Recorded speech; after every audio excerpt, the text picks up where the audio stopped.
I've debated on using a Dexter clip for a long time. I feel like it's been enough time. Maybe now it's softened up a little bit with everything else that's come out. I don't know. And I really thought that was Amber Heard in that scene, and I was like, it wasn't. I had to look it up, but I was like, who's the real psycho in this scene? I don't know. Sorry, I digress. Moving on. Okay, James chapter 1, that's actually what we're looking at this morning, and we'll come back around to Dexter and his dark passenger. I'm going to pick up where Pastor Alex kind of left off last week and then kind of continue on looking at what James writes to the church in the early days as it was scattered. He says, "Consider it pure joy, my brothers and sisters, whenever you face trials of many kinds, because you know that the testing of your faith produces perseverance." That's what Alex looked at last week. And then down in verse 12, where we look at this morning, he says, "Well, blessed is the one who perseveres under this trial, because having stood the test, that person will receive the crown of life that the Lord has promised to those who love him. When tempted, though, no one should say, 'It's God that's tempting me.' For God cannot be tempted by evil, nor does he tempt anyone. But each person is tempted when they are dragged away by their own evil desire and enticed.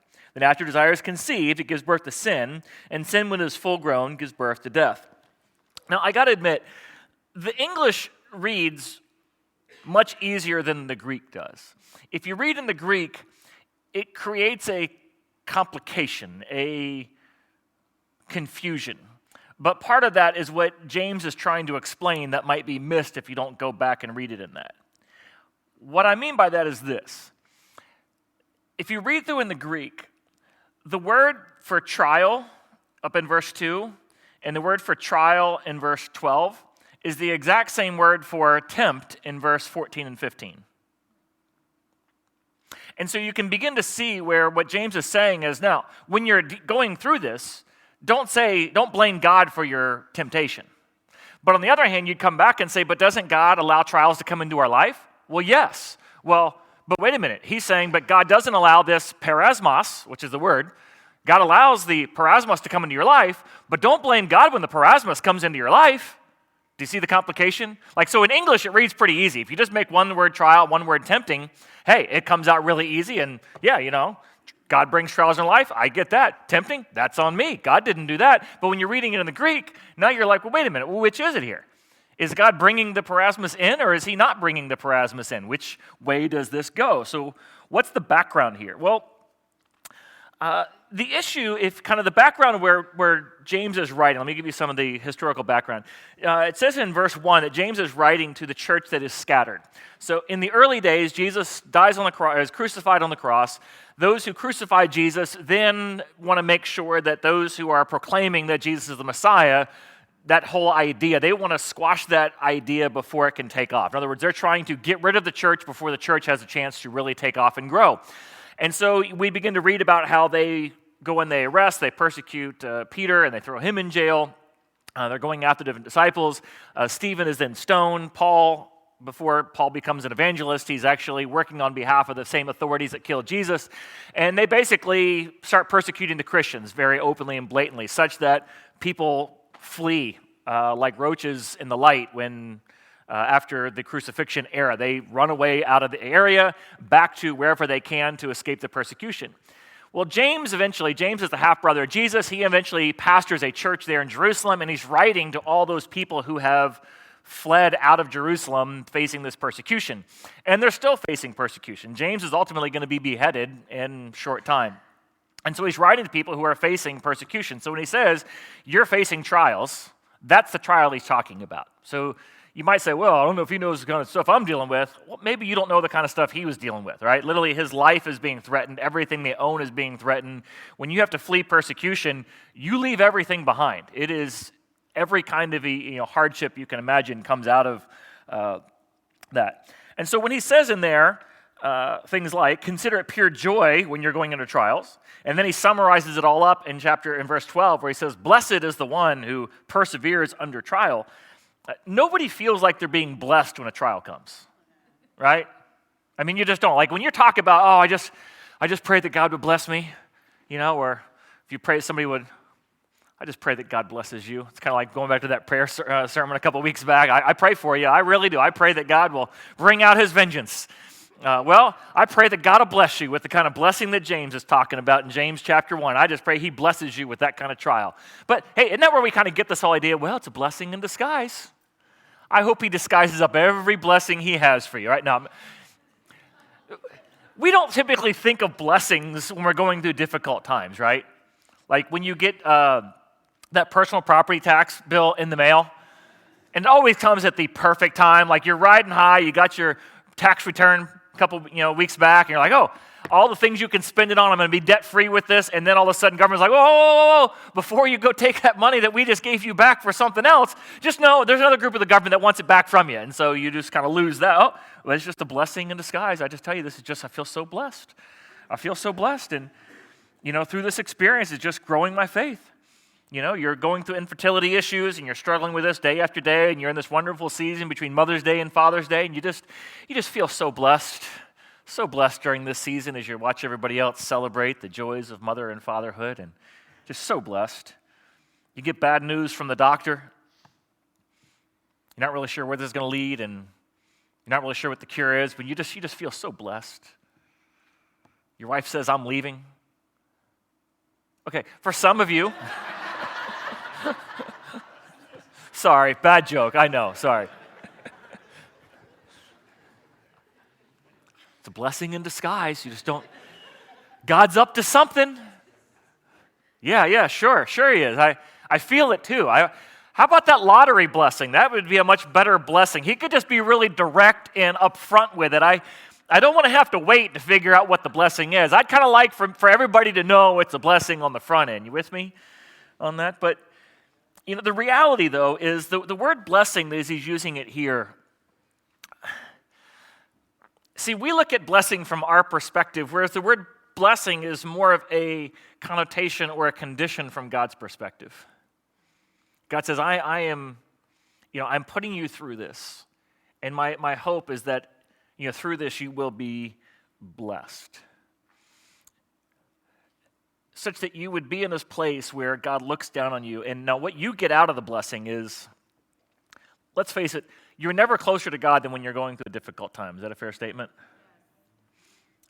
And sometimes I pray and I say, God, please help me draw close to you without having to go through a trial to get there, right? But we know complacency has its own drift and push that pulls us away from God. If you go through a difficult season, never are you more confident in God's power and his grace to pull you through things. And this crown of life that he's talking about when he says, blessed is one who perseveres, having stood the test, the person will receive the crown of life. This isn't a crown of royalty. It's that crown of, it's the victor's crown. It's like the Olympic medal. When runners would run in a race and compete, they'd be competing for that crown that goes on their head. Maybe you've seen like the old Olympian pictures of the wreath crown on their head. And he's basically, it's that picture of, like, you ever wonder when people do like the 5K or the 10K races, right, or the half marathon kind of thing, everybody gets a medal when you finish the line. Anybody familiar with this? So if you don't know, after you finish the race, everybody gets a medal. Like as you're like crossing the finish line, like usually there's a water station, and right after the water station, right about the time when you're going, somebody comes when you're like in this mode right here, they come and they put a medal over your head, right? Now, here's the thing. This isn't equivalent on par with every kid gets a trophy. That's not what this is, okay? I used to think that's what it was. That's not what it is. It's not like, well, Timmy, I know you guys were in last place and you picked your nose on the outfield more than you actually caught pop flies, but everybody gets a trophy. Good job. You're a winner in my book. That's not what the medal is at the end of the race. You're not competing against other people, right? You're competing against that voice inside your head that's been trying to get you to quit. And you've won. It's pronouncing the victory that you had leading up to that day. Because there's a lot of trials that you went through. There's a lot of battles you went through with getting out of bed and practicing and conditioning yourself and eating right and getting ready for that race. And you're racing against your personal best. You're racing against your body that is aging and fatiguing and doing everything it can to keep you from ever running again, right? And so that medal is a picture of I have won over the voices in my own head which tried to push me to not compete and not to run and not to endure, that wanted me to give up at the halfway mark. And so the medal is all about what you've done to achieve in that moment. And so when he says, blessed is the one who perseveres under trial, having stood the test, that person receives a crown of life that the Lord has promised to those who love them. So these trials, what they do is they serve this purpose of, I've said before, it'd be a horrible thing for you to believe that you have a great relationship with God only to show up there before God on the final day when it's all over, when there's no chance to make any course corrections, any changes, and realize on that day it was nothing but a superficial relationship and you never really had a relationship with Him at all. It's really hard to know whether you really love somebody or whether you love yourself and you just like what they do for you. Please teach your daughters this. Your sons too, but please teach your daughters this. He'll say he loves your daughter. I'm not really sure that's what he's loving, right? He's loving himself, his own hormones, his own desires, and your daughter is just a means to that end, and she's going to think that he really loves her for her. And so often, how many times have you had the conversation with somebody and like, well, I love them. No, you don't. You love yourself. They make you happy. That's why you love them. What trials do is it is a testing, it is a dividing thing to say, ask the question, do you really love me for me? Or do you love yourself and just what I can do for you? The trials in your relationships that you have amongst each other will prove that out, right? Like they always say, you don't know who your true friends are until blank, and that blank is some kind of trial that happened in your relationship, right? You don't know if you really, I often say, I don't know if two people love each other when I perform the wedding. The 50th wedding anniversary, yes. When I do the renewal of vows, it's almost like, what do we need to renew here? We're just we're confirming that they were actually legit. Isn't that a fair statement? Because within 50 years, you've had enough reasons, right? Right? I mean, if you were going to leave, you had the reasons, right? And so we say that's the blessing. There's a blessing that comes knowing that you've made it through, that your relationship with God truly is authentic and real. And it's not just a fair weather kind of thing. Like, if all God does was just bless, bless, bless, if the health and wealth gospel were true, if that's actually how God chose to operate, where you become a Christian, like some of y'all are going to get baptized today, if you just come up out of the water and the angels sing and rejoice, and everything in your life from that point forward reads like a Disney fairy tale, and you come up out of the water and they live happily ever after. Do you think there'd be more people who got baptized just for the ever after versus the eternal relationship with Jesus? I think so. And God says it's not going to work out like that. There's going to be blessings that are the blessings in disguise type, that are going to be the trials that come into your life that put you through a test. Now, so how do we differentiate then? If the same word is a trial and the same word is a tempt, what determines how you translate that word?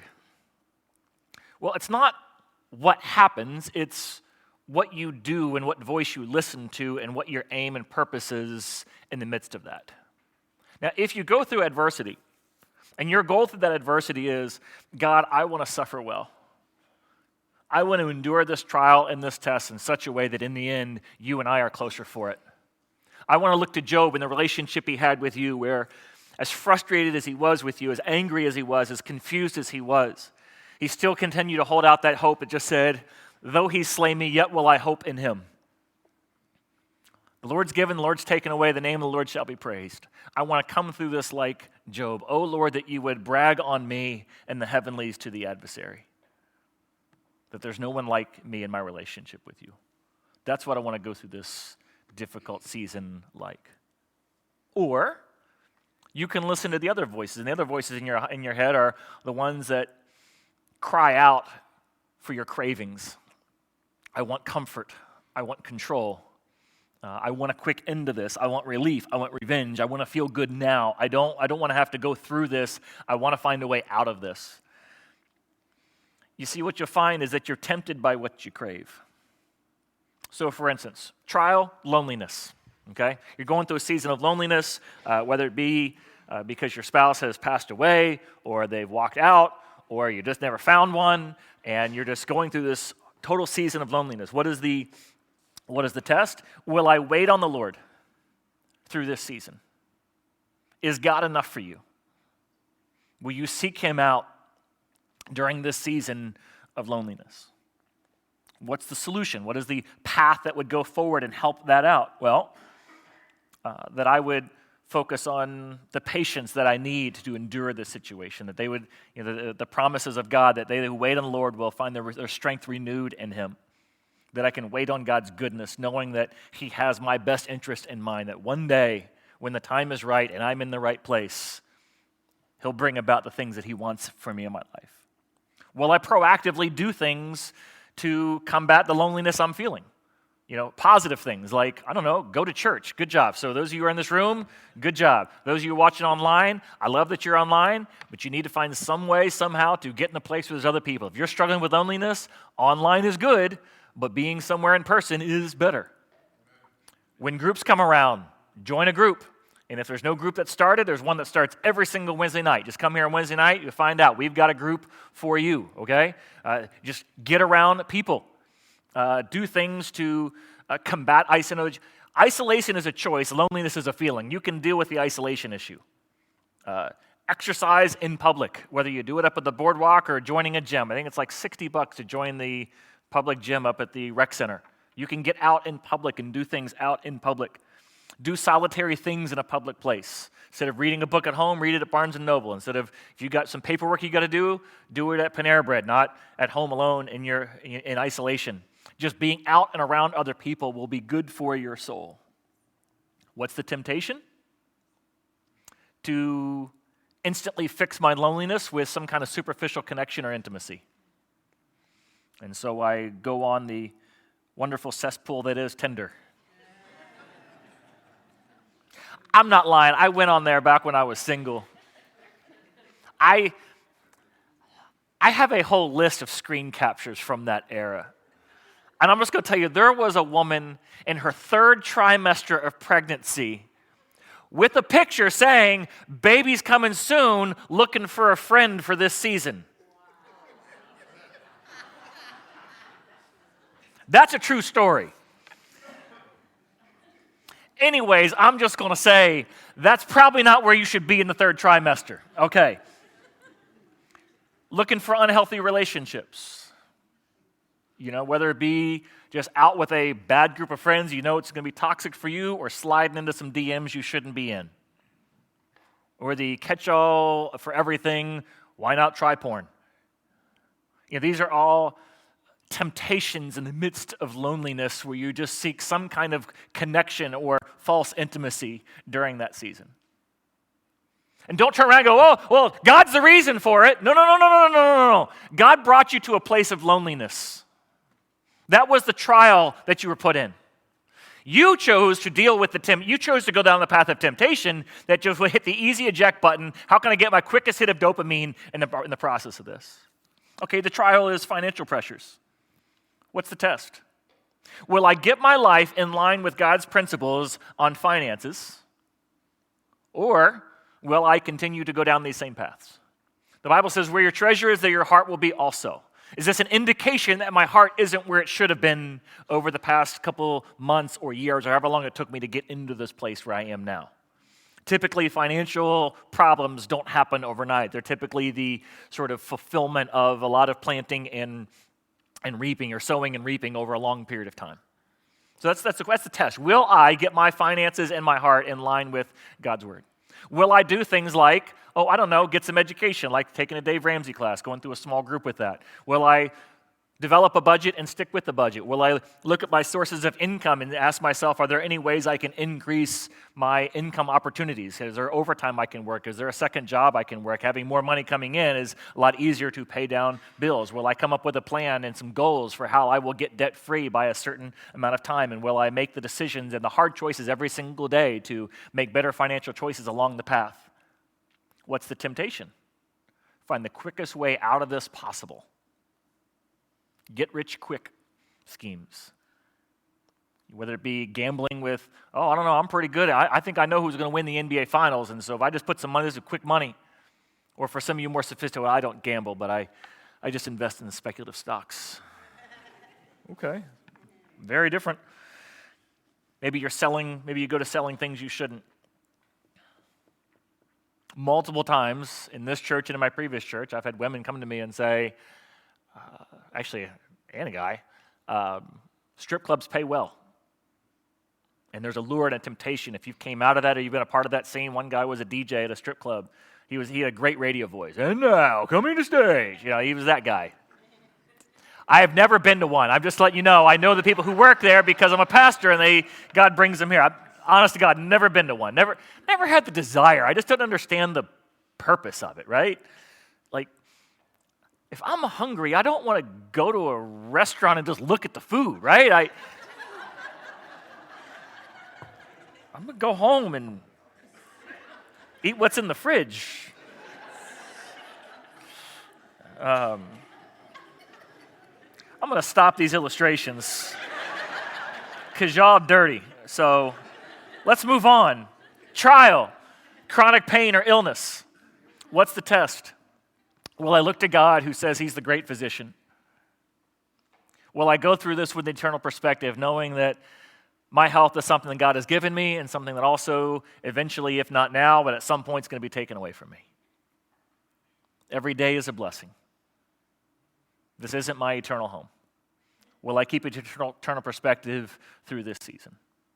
That's the test that God's putting me through right now. What can I do? Well, I can make sure that I'm getting the best medical care that money can possibly buy. I will get as many opinions and look to as many paths for healing as I possibly can, whether they be by God's divine intervention or by the medicines that have been provided. I will do everything I can to get my body in the healthiest position both now and in the future, knowing that one day that's going to come. Because, listen, I don't know. People are like, well, genetically, what are you predisposed to? I don't know, but I know that if I'm in good shape, I'm in the best place possible to deal with whatever might come. You can always eat better, even if there's no medicines available. You can always exercise to the extent that you can exercise.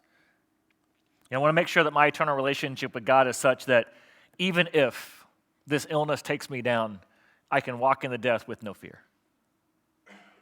Bring it on. For me to live as Christ, to die as gain, says Paul. I want to have that kind of attitude as I go through this. What's the temptation? That little voice that says, find relief at any cost. This is a season to focus just on me. What is the paths these leads me to? To self-pity and the victim mentality. To turning to some substance that's just going to numb away my pain or numb away this season. To give me an excuse to be angry and lash out at everybody else, including God. Why did God do this to me? Telling yourself that your choices aren't about sin, it's just about survival. The trial, marriage issues. We all have them. You can't possibly be married for 50 years without them. It's going to come. It's inevitable. We say in the wedding vows, for better or for what? Worse. How many of y'all experience worse? Don't raise your hand. Some of y'all were really quick to, I don't care. What we're going through right now, we both know it. It's all on the carpet. Everybody knows, right? No. For better, for worse. For richer, for? In sickness and in health, right? We know it's coming. What's the test? Will you keep your vows? Will you keep your covenant? Will you love like Jesus Christ loves us? What's the temptation? There are many. What should we be doing? Oh, I don't know. Go to counseling maybe. Read books. Focus on your piece of the pie. I mean, hey, 90% may be on them. What's your 10%? Focus on your 10%. Focus on what you can do. Pray for them. Lift them up. What's the temptation? Disengage. Look somewhere else. Flirt. Find attention somewhere else. I think porn usually comes back in on this one. Affairs. Thinking divorce is going to be the easy option. Whether it's a trial or a temptation is up to you. It's a parasmos.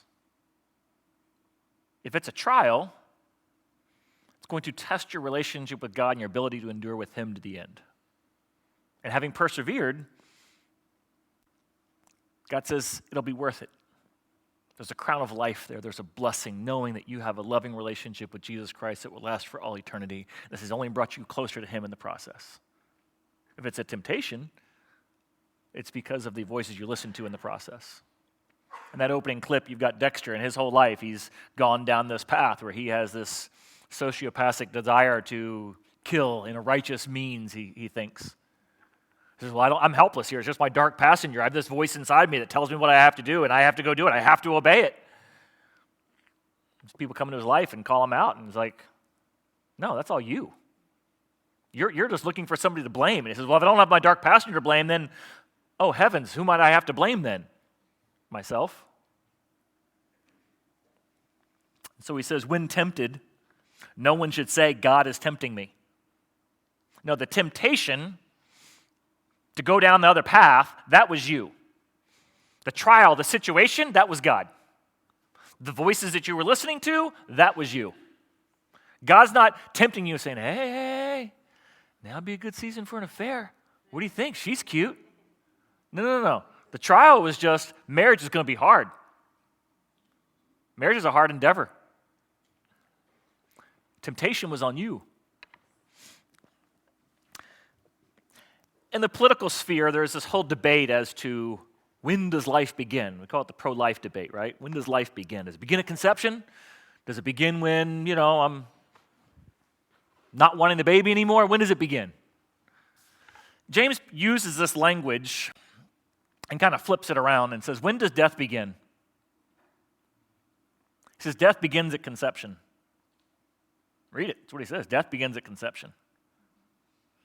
That temptation that you allowed linger conceives as soon as you start thinking to yourself, I think it would be better to be married to somebody else. Well, I can just numb away the pain. And you rationalize in your mind, while it's not really a bad thing, it's God's fault for putting me in this situation in the first place. Sin's conceived right then and there. At that point, it's only a matter of time and opportunity before sin actually happens. And once sin happens, it's only a matter of time and exposure before it all comes out and leads to the death. So it gets conceived, it's inevitable at that point. As soon as you create the profile, things are already in motion. As soon as you send out that message, it's already in motion. You go into the bar, it's already in motion. It's conceived. And it's only a matter of time or opportunity before you do something. And then it's only a matter of time and exposure before it all comes out and it all comes crashing down. How many verses do you need on the exposure piece? Be sure your sin will find you out. Jesus says in Luke 8:17, everything that is secret will eventually be brought out into the open. Everything you're trying to cover up will eventually be brought to light and be known by all. Only question is, will it be on your timetable or his? How vast will the exposure be? Will it be simply before you and God confessing your sin, or does God have to make it completely public? That's up to you.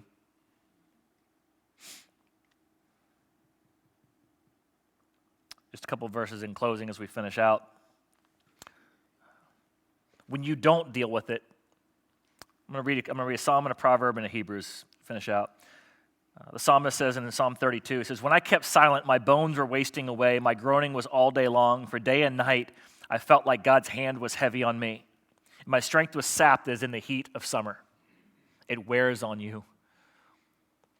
The sinful choices you're making eventually will wear on you to the point where it wears you down. It'll grind you out.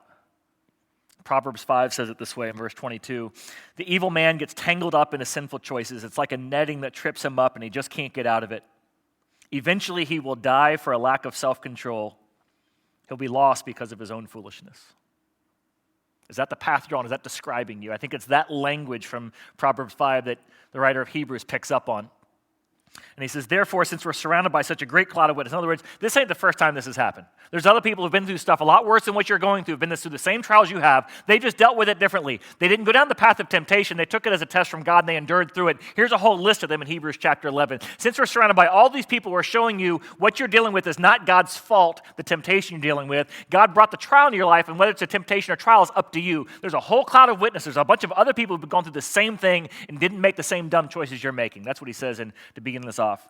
So he says, so then let us throw off everything that hinders us and the sin that so easily entangles us, pulling that same verbiage out of Proverbs chapter 5. That sin's going to trip you up and eventually it's going to take you down. So cast it off, get rid of it, get out of that pattern. And let us run with perseverance a race marked out for us, fixing our eyes on Jesus, the pioneer and the perfecter of our faith. For the joy that was set before him, he endured the cross. Scorning its shame, sat down at the right hand of the throne of God. He received that crown of righteousness, that crown of life. Consider him who endured such opposition, such kind of trials, so that you will not not grow weary and lose heart. In your struggle against sin, have you resisted yet to the point where you've shed blood?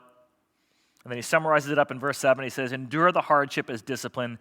God is treating you like children, for what children are not disciplined by their father? The difference between a trial and a temptation is your choice. What voice you listen to and what choice you make. God's voice is not tempting you. God's voice is calling out to you and says, be faithful to me. Endure through this. I got you. I've promised you more promises than I have opportunity to list right now as you're going through this. When you're weak, then I am strong. Wait patiently on me and you will renew your strength. Again and again, God has promised you that he will be with you no matter what you go through. There is anything this life can do to you that God can't conquer over with you. Or will you listen to the voice of temptation that wants an easy, quick way out? The difference between a trial and a temptation is what voice you listen to. Are you in a trial or a temptation right now? That's your choice. Let's pray. Father, I thank you for your grace over us to illuminate your word to us in such a way that we can begin to see these temptations I'm going through, Father, are not your fault. This trial that you brought me into that I blame you for and I'm mad at you for was a very thing that you wanted to use to bring me closer to you. Help me understand you better. Help me become more like your Son, Jesus Christ, to love like you love, to have the faith that I long to have for you. But it's been my own heart, my own sin, that's looked for the easy way out, to take control of things and do things my own way. Hear our confession this morning, Lord. May the conviction we feel, Lord, move us to take action, to be brought back into a right relationship with you, to walk away from the temptation wherever it's at in its process, to put a death to it before it puts a death to me. And in Jesus' name we pray. Amen.